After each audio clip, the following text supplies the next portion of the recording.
के अंदर मैं ये दुनिया छोड़कर जाने वाली हूँ। इससे पहले मैं खुद ही कब्र में लेट जाती हूँ। लोग हमेशा ये कहते रहते हैं कि इंसान कुछ भी अपने साथ नहीं ले जा सकता, लेकिन मैं ये चांदी का जादुई चम्मच अपने साथ ले जा रही हूँ। अब कोई भी मेरी तरह मोमोज पानी पूरी नहीं बना पाएगा। वो स्वाद भी मेरे साथ आज इस कब्र में दफन हो जाएगा। इतना बोलकर वो बूढ़ी औरत कब्र में चांदी का चम्मच लेकर लेट गई और ऊपर से मिट्टी डाल दी। कब्र में लेटते ही आसमान में झमाझम बारिश और बर्फबारी शुरू हो गई। ऐसा लगा जैसे औरत के शरीर से आत्मा निकल गई। अलविदा दुनिया वालों। सुबह सुबह रामपुर गांव में ठंड की वजह से कोहरा छाया हुआ था।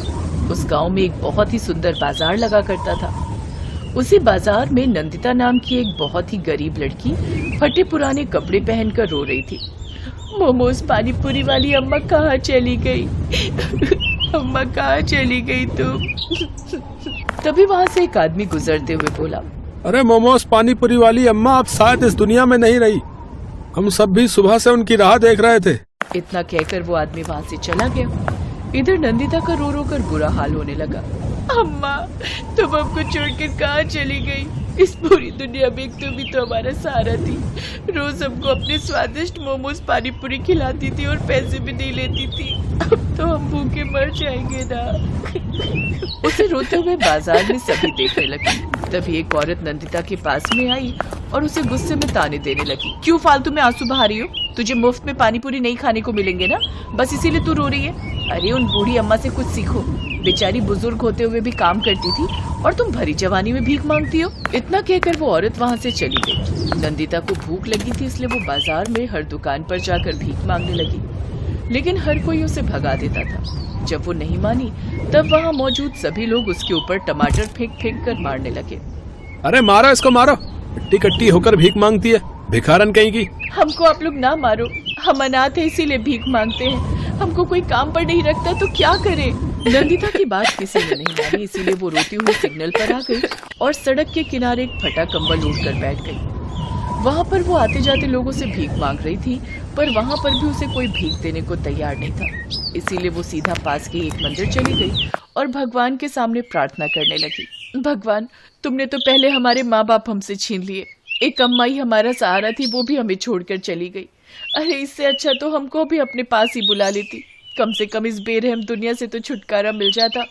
तभी पीछे से पंडित जी आ गए। नंदिता सिसक कर पीछे पलटी। पंडित जी, आप हमसे दूर हो जाइए। हम एक भिखारी हैं, लोग हमको अछूत मानते हैं। अगर तुम अछूत होती तो भगवान तुमको इस धरती पर भेजता ही नहीं। जब तुम भगवान को स्वीकार हो तो हम इंसान भला कौन होते हैं, किसी को अस्वीकार करने वाले। हमको तुम्हारी समस्या पता है। तुम भीख मांगना छोड़कर कोई काम शुरू कर दो, फिर देखो भगवान तुम्हारी मदद खुद करने आएंगे, क्योंकि ये जनता किसी भिखारी को स्वीकार नहीं करती। इतना बोलकर पंडित जी पूजा पाठ करने लगे। नंदिता वहीं मंदिर के बाहर बैठकर फिर से भीख मांगने लगी। तभी उसके पास एक नौजवान लड़का आदित्य आया। नंदिता उससे भी भीख मांगने लगी। भैया, एक हफ्ते से कुछ नहीं खाया है। नंदिता के मुंह से भैया सुनकर आदित्य का दिल पिघल गया। वो भी वहीं नंदिता के सामने जमीन पर ही बैठ गया। आदित्य नंदिता को एक अच्छे रेस्टोरेंट में ले गया और उसे खाना खिलाने लगा। तभी रेस्टोरेंट के वेटर ने कहा, भाई साहब, इन भिखारियों को खाना खिलाने की कोई जरूरत नहीं है, इससे इनकी आदत खराब हो जाएगी।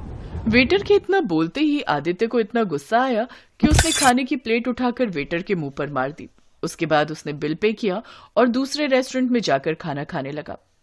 नंदिता इन सब से हैरान हो गई। भैया, इतना गुस्सा करना अच्छी बात नहीं होती। बहन, मैं इस दुनिया से परेशान हो गया हूँ। कोई भीख मांगता है तो लोग उसकी बेइज्जती करने लगते हैं। अगर कोई पैसे वाला बन जाता है तो बोलते हैं कि 2 नंबर का पैसा कमाया होगा इसने। कभी खुद के गिरबान में झांक कर नहीं देखते कि वो अपनी जिंदगी में क्या कर रहे हैं। वैसे बहन, तुम परेशान मत हो, तुम खाना खाओ। आदित्य की बातों ने नंदिता के दिमाग पर बहुत गहरा असर डाला। खाना खाने के बाद आदित्य ने उसे 10,000 रुपए दिए और अगले दिन फिर से मिलने का वादा करके वहां से चला गया। अब नंदिता सिग्नल के पास आकर बार बार आदित्य की बातें सोचने लगी। उन पैसों से नंदिता ने अगले ही दिन उसी जगह पानीपुरी का ठेला लगा लिया जहां पर वो बूढ़ी अम्मा अपना पानीपुरी का ठेला लगाया करती थी। वहां पहुंचकर नंदिता ने देखा कि बहुत सारे लोग पहले से ही पानीपुरी का ठेला लगाए हुए थे। जब तक अम्मा जी जिंदा थी, यहाँ आसपास कोई पानीपुरी का ठेला नहीं लगाता था। उनके जाने के बाद देखो, उन सभी पानी पूरी के ठेलों पर जनता पानी पूरी खाने आ रही थी, पर नंदिता के पास कोई ग्राहक नहीं आ रहा था। लेकिन शाम तक 2 ग्राहक आए। अरे बिटिया, तुमको तो हमने कई बार भीख मांगते देखा है। ये काम तुमने अच्छा किया। लाओ, हमको भी पानी पूरी खिलाओ जरा। जी काका, बिल्कुल, आप हमारे पहले ग्राहक हैं। नंदिता काका को पानी पूरी खिलाने लगी। जब वो लोग पानी पूरी खाकर चले गए, तभी वहाँ पर सामने वाला पानी पूरी वाला नंदिता की दुकान पर आ गया। ओ भिखारन हो, तू यहाँ से अपना ठेला हटा ले, वरना अच्छा नहीं होगा। जब हम आपको नहीं रोक रहे हैं तो आप कौन होते हैं हमें रोकने वाले? ये जमीन आपके पिताजी की है क्या? तो कौड़ी की भिखारन है। ओ भाइयों, इस भिखारन का ठेला पलट दो। उन सब लोगों ने मिलकर नंदिता का ठेला पलट दिया, उसका सारा सामान सड़क पर फैला दिया। नंदिता बेचारी वहीं बैठकर रोने लगी। हे भगवान, अब मुझे इस बेरहम दुनिया में नहीं रहना। कुछ ऐसा करना कि आज रात जब मैं सोऊं तो सुबह उठूं ही नहीं। नंदिता अपने ठेले के पास ही बैठी रही और धीरे धीरे रात को उसने किसी तरह अपना ठेला खड़ा किया और उसी के ऊपर सो गई। पर जब वो सुबह सोकर उठी, तब उसके ठेले पर पानीपुरी का सारा सामान रखा था और उसके अलावा ढेर सारे मोमोज भी रखे थे। ये देखकर नंदिता हैरान हो गई। ये सब क्या है? मोमोज, पानीपुरी? इनकी महक तो ठीक वैसी है जैसी मोमोज पानीपुरी अम्मा जी बनाती थी। वो स्वाद हम कैसे भूल सकते हैं? अम्मा जी के जाने के बाद सारा गांव अम्मा जी की मोमोज पानीपुरी के स्वाद के लिए तरस गया है। उस स्वाद की महक सारा गांव पहचानता था। कुछ ही मिनट में सारा गांव नंदिता के ठेले के पास खिंचा चला आया। उसकी दुकान पर लाइन लग गई। दीदी, आपने तो अम्मा जी की याद दिला दी। उनके जैसे स्वादिष्ट मोमोज पानीपुरी आज तक कोई बना नहीं पाया। आपने ये कैसे किया? ये तो हमको भी समझ में नहीं आ रही है। आप लोग पानी पूरी खाइए, अम्मा जी का प्रसाद है ये। उसने पानीपुरी खिलाना शुरू किया। वो सबको मोमोज वाले पानीपुरी खिलाते जा रही थी, पर ना पानीपुरी कम पड़ रही थी ना ही मोमोज। शाम तक उसकी दुकान पर लाइन लगी रही, पर मोमोज वाले पानीपुरी खत्म ही नहीं हुए। रात में जब सारे ग्राहक चले गए, तब सामने ठेले वाला फिर से नंदिता की दुकान पर आया और ठेला पलटाने लगा। ठेले को हाथ लगाते ही अचानक एक जोरदार बिजली कड़की और वहां पर वही बूढ़ी औरत की आत्मा प्रकट हुई जो कब्रिस्तान में चांदी का चम्मच लेकर दफन हो गई थी। सभी लोग उसे देखकर डर गए। अम्मा जी तो खत्म हो गई थी, लगता है उन्हीं की आत्मा है। अरे जल्दी भागो यहाँ से भाई। आसपास के सभी ठेले वाले अपना ठेला छोड़कर वहां से भाग गए। उसके बाद अम्मा की आत्मा ने नंदिता से कहा, बिटिया, ये सारा चमत्कार मैंने किया है। ये लो जादुई चम्मच। जब तक ये तुम्हारे पास रहेगा तब तक तुम्हारे पास ना मोमोज की कमी रहेगी और ना पानी पूरी की। पर अब भीख मत मांगना। और हाँ, जिस आदित्य ने तुम्हें बहन मानकर पैसे दिए थे, वो कोई और नहीं, मेरा पोता ही है। वो तुम्हें कई दिनों से उसी मंदिर के पास ढूंढ रहा है, पर तुम उसे कहीं नहीं मिली। कल सुबह जाकर उससे मिल लेना और साथ में मिलकर रहना। वो भी अनाथ हो चुका है। चांदी का जादुई चम्मच देकर अम्मा की आत्मा गायब हो गई। नंदिता बहुत खुश हुई। अगली सुबह वो मंदिर के पास जाकर आदित्य से मिली। आदित्य को उसने सारी बात बताई। तुम्हारी तरक्की देखकर मैं बहुत खुश हूँ बहन। तुम मोमोज वाले पानी पूरी बेचो, लेकिन तुम रहोगी मेरे साथ, मेरे घर में। अब नंदिता अपने मुंह बोले भाई आदित्य के साथ उसके घर में रहने लगी। कुछ ही दिनों में उसने अपना खुद का बहुत अच्छा घर बना लिया। उस मार्केट में अब कोई दूसरा पानीपुरी वाला नहीं लगाता था। नंदिता खुशी खुशी अपनी जिंदगी बिताने लगी।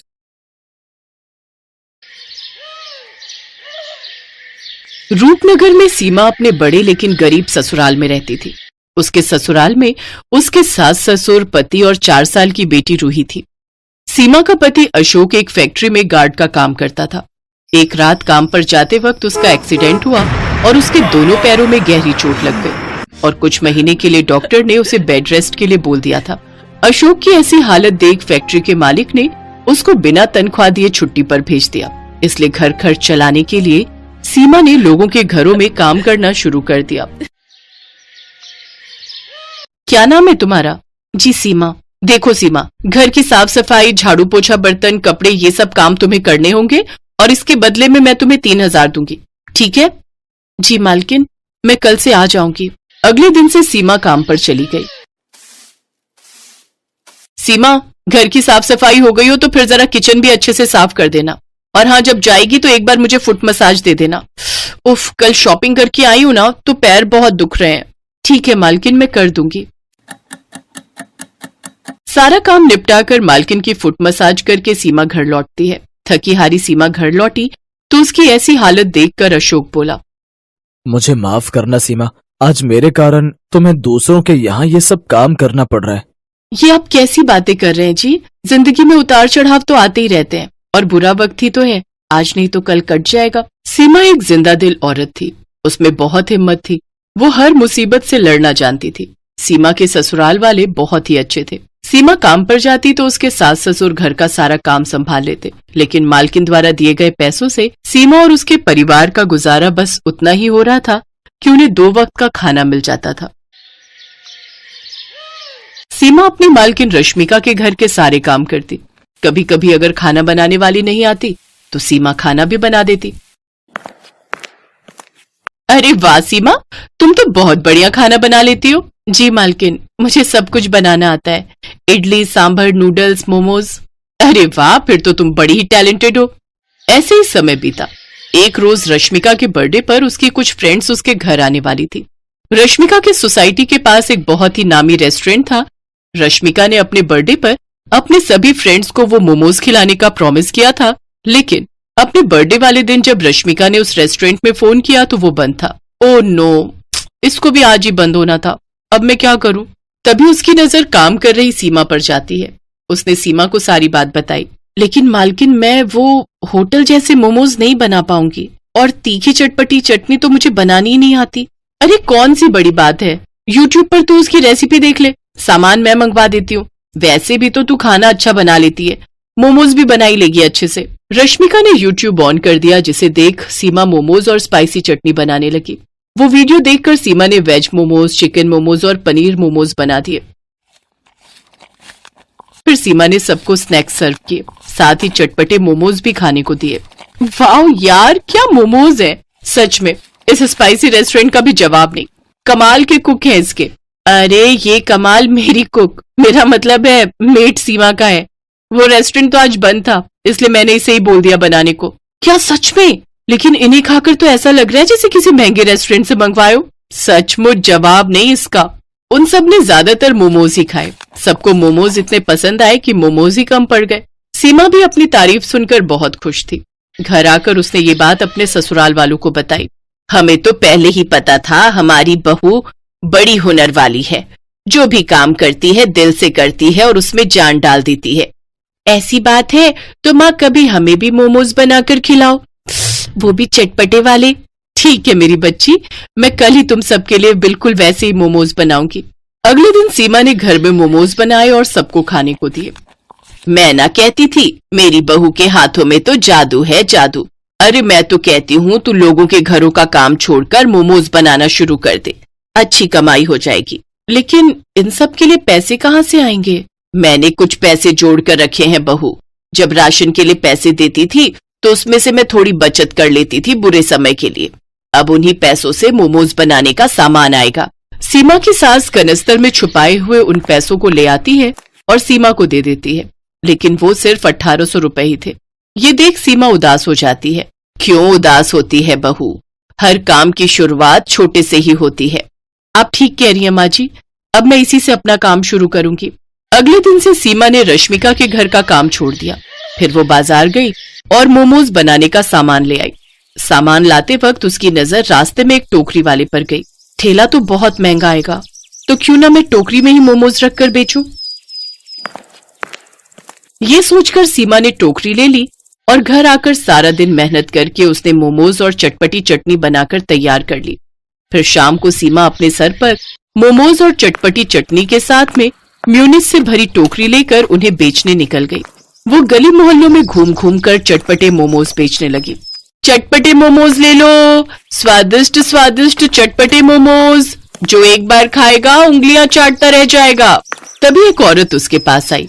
अच्छा ऐसी बात है, जरा लगा तो एक प्लेट, मैं अभी तो देखूं कितने चटपटे मोमोज है तेरे। वैसे कितने की है एक प्लेट? जी 30 रुपए। धीरे धीरे सीमा के पास और भी ग्राहकों की भीड़ लगनी शुरू हो गई। कुछ ही देर में सीमा की सारी टोकरी खाली हो गई। वो खुशी खुशी घर गई और सारी बात बताई। अगले दिन वो और भी ज्यादा मोमोज बनाने का सामान ले आई। आज ग्राहक बेसब्री से उसका इंतजार कर रहे थे। कल इसी वक्त तो आई थी वो चटपटे मोमोज वाली, ना जाने कहाँ रह गई। मेरा बड़ा मन कर रहा है उसके हाथ के मोमोज खाने का। कुछ ही देर बाद सीमा वो मोमोज लेकर पहुंच गई। उस दिन भी उसके सारे मोमोज बिक गए। आज उसकी पहले से भी ज्यादा कमाई हुई। अब सीमा हर रोज वहां मोमोज लाकर बेचती। एक रोज जब वो घर पर थी तो एक सेठ उसके घर पर आया। क्या तुम ही वो चटपटे मोमोज वाली सीमा हो? जी मैं ही सीमा हूँ, कहिए क्या बात है? मैं स्पाइसी रेस्टोरेंट का मालिक हूँ। क्या तुम मुझे मोमोज खिलाओगी? बड़ी तारीफ सुनी है तुम्हारे मोमोज की। हाँ मालिक जरूर। सेठ ने जैसे ही वो मोमोज खाए उसके तो होश ही उड़ गए। वाह भाई वाह, मैंने आज से पहले इतने अच्छे मोमोज कभी नहीं खाए। मेरे रेस्टोरेंट में भी इतने अच्छे मोमोज नहीं मिलते। क्या तुम मेरे रेस्टोरेंट के लिए मोमोज बनाओगी? इसके बदले मैं तुम्हें हर महीने 35,000 रुपए दूंगा। सीमा झट से बोली, मुझे मंजूर है साहब। तो ठीक है, कल से ही तुम ये काम शुरू कर दो। और हाँ, तुम्हें आने की जरूरत नहीं है। मेरे आदमी तुम्हारे घर से खुद आकर मोमोज ले जाया करेंगे। सेठ वहां से चला गया। ये सब तुम्हारी मेहनत का कमाल है सीमा। हाँ बहू, और इस काम में हम सब भी तुम्हारी मदद करेंगे। अगले दिन से सीमा मोमोज बनाने लगी। होटल से कुछ आदमी उसके घर से चटपटे मोमोज ले जाते और उसे रेस्टोरेंट में बेच देते। अब अशोक भी पूरी तरह ठीक हो गया और वो भी सीमा की इस काम में मदद करने लगा। धीरे धीरे सीमा ने अच्छे खासे पैसे जोड़ लिए। इस काम से उसकी आमदनी और ज्यादा बढ़ गई। अब तो उसके पास ग्राहक और ज्यादा बढ़ गए। वो पूरे शहर में चटपटे मोमोज वाली के नाम से मशहूर हो गई। अब उसकी और उसके परिवार की गरीबी भी दूर हो गई।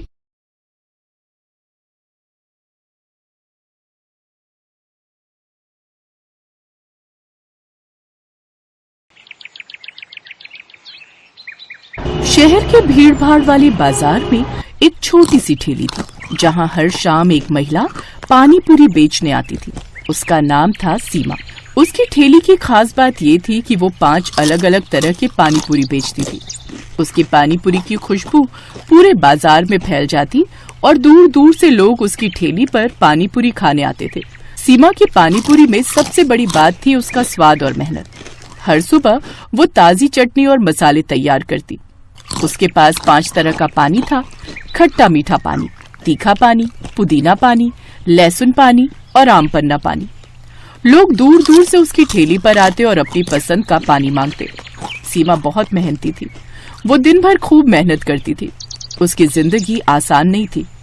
उसका पति बीमारी के कारण काम नहीं कर पाता था, इसलिए घर की और बच्चों की पूरी जिम्मेदारी अकेले सीमा ही संभालती थी।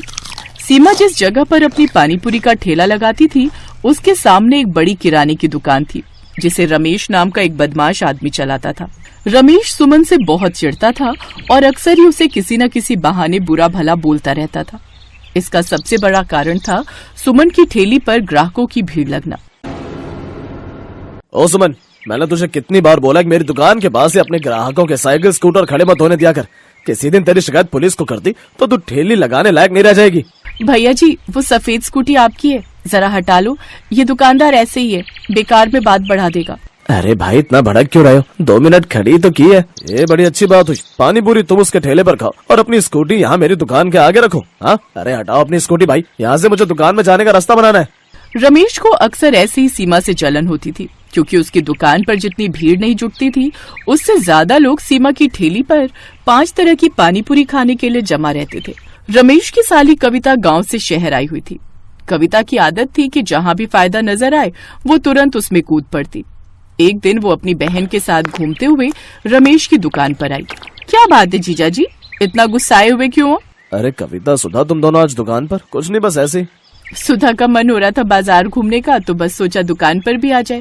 चलो ना दीदी, वो सामने ठेले से पानीपुरी खाते। उस ठेले पर 5 तरह की पानीपुरी है। कोई जरूरत नहीं है उसके ठेले से कुछ खाने की। सामने दुकान से समोसे ला देता हूँ, वो खा लो।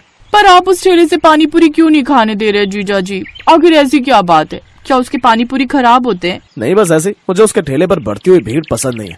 उसके ठेले की वजह से मेरी दुकान के बाहर भी जगह नहीं बचती। इसी वजह से मैं उससे बात करना पसंद नहीं करता। बेकार से पानी पूरी खिलाकर इतने पैसे कमा रही है ये। वैसे जीजा जी, ये पानीपुरी का धंधा बढ़िया बहुत है। अच्छे खासे पैसे कमा लेती हो कि ये पानीपुरी वाली। और क्या, मैं तो इनको भी कई बार कहती हूँ कि तुम भी इसी तरह का कोई काम खोल लो। पता नहीं है दुकान पर बैठते हैं, यहाँ तो कोई कमाई ही नहीं होती।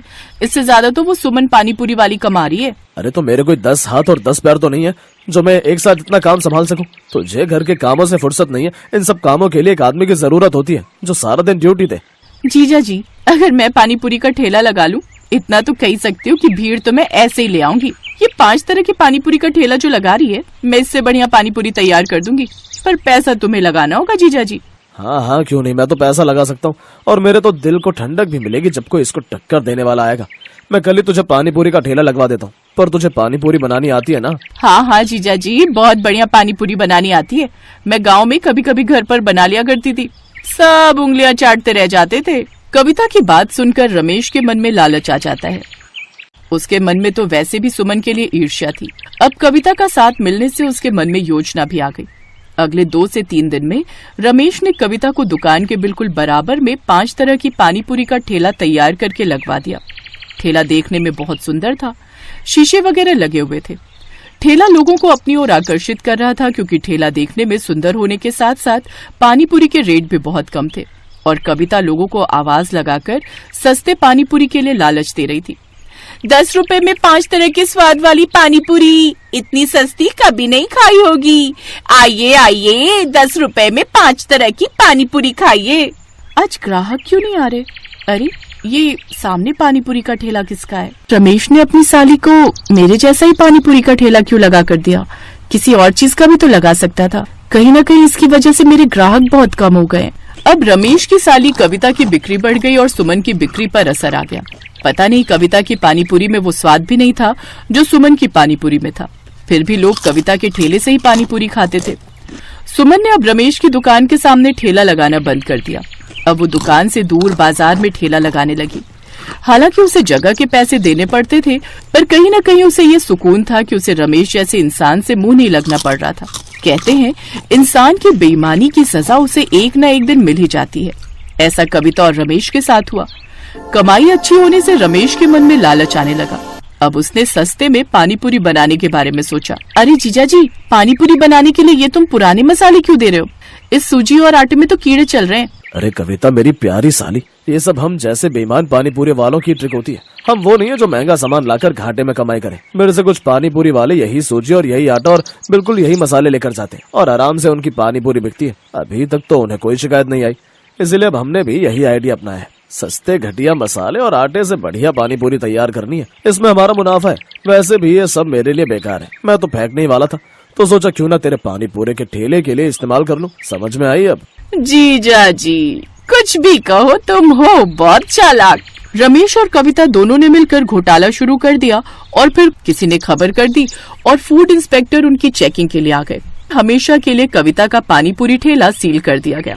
उधर सुमन पहले की तरह ही साफ सुथरे तरीके से पूरी मेहनत के साथ वैसे ही बाजार में अपना पानीपुरी का ठेला चला रही थी। मैंने कहा था जीजा जी, मिलावट मत करो, पर तुमने मेरी नहीं सुनी। देखो वो 5 तरह की पानीपुरी वाली आज भी अपना ठेला इतने आराम से चला रही है। तो नुकसान तो मेरा भी हुआ है। तेरी वजह से मुझे कितना जुर्माना भरना पड़ा है। ना ही तुझे मैं ठेला लगाने देता और ना मेरे मन में लालच आता। मेरे भी काम पर असर पड़ा है। सुनिए, वो 5 तरह की पानीपुरी वाली सुमन का जो ठेला लगा है, वहाँ पानीपुरी खाते हुए चलेंगे। बड़े स्वाद पानीपुरी बनाती है। सुमन की तारीफ सुनकर रमेश और कविता दोनों का मुंह लटक जाता है। कहते हैं बेईमान इंसान कभी भी सफलता की ओर नहीं जा पाता और जो ईमानदार होते हैं वो हमेशा सफलता के रास्ते पर बढ़ते रहते हैं।